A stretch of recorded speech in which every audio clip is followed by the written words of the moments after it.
Page 14, G on the D string. Today, boys and girls, we're going to be learning about a new note. We are going to be adding our third finger on the D string. 1, 2, 3. Our third finger on the D string is called G. We have open D, no fingers. First finger is called E. Second finger on the D string is called F sharp. That's the one on the tape. And the third one right next to it is called G. Now F sharp and G are close together on your instrument because they are half steps. E to F sharp are further away because that is 2 half steps. A half and a half equals 1 whole step. Okay, so the distance between your first and second finger is 2 half steps, which make 1 whole step, and the distance between your second and third is a half step. That's why they touch. That's why they're close together. That is the note G that we are going to be studying today. So let's take a look at what they look like on paper and where they are placed on the staff. Let's read the top of the page there. We have G on the D string. G is located on the second line of the staff. Remember we were going over the names of the lines, boys and girls, and we had our saying, every good boy does fine. He sits on a line. Well, the second line of the staff is our G line. Okay, and we make, that's where the note is placed. On that second line, has a line going right through it, and that's called G. And you can see that that is the fourth note of the very first exercise that we're doing. You'll notice that it has the second line of the staff going through it. Okay, now F sharp is located on the first space. We're pretty familiar with that by now. E is located on the first line of the staff, and D is located right below the staff, right underneath the first line. Now, boys and girls, I want you to take a good look at the diagram of your strings up top on page 14. When we play the note G, right now we are playing 3 fingers on the D string.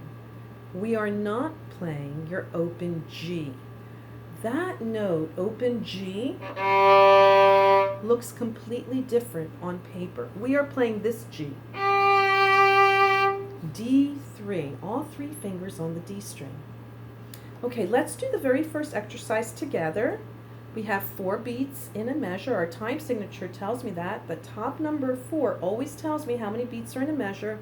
We have 4 beats in a measure. We have our letters written in for us, so that makes it nice and easy. Our notes, are going right up in order. And, of course, we have our treble clef right at the beginning of our musical line. Okay, so let's try it. Now, these are whole notes, boys and girls. Whole notes are the white notes that do not have stems. They get the whole thing, all 4 counts. So we need to move our bow slowly to make sure we can fit them all in. All right, I'm on the D string.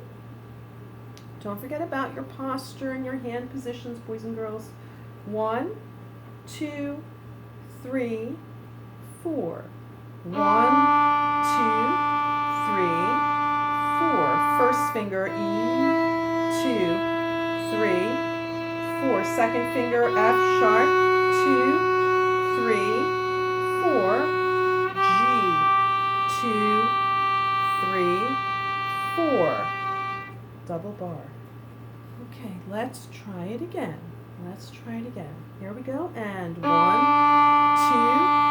3, 4. First finger, E, 2, 3, 4. Second finger, F sharp, 2, 3, 4, G, 2, 3. One more time.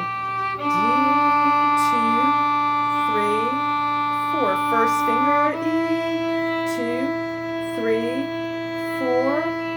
Second finger, F sharp, 3, 4, and G, 2, 3, 4.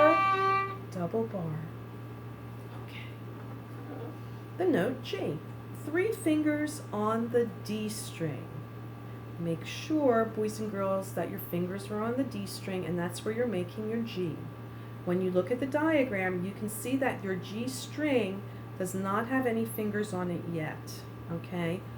The D string has your first finger, E, your second finger, F sharp, and your third finger, G.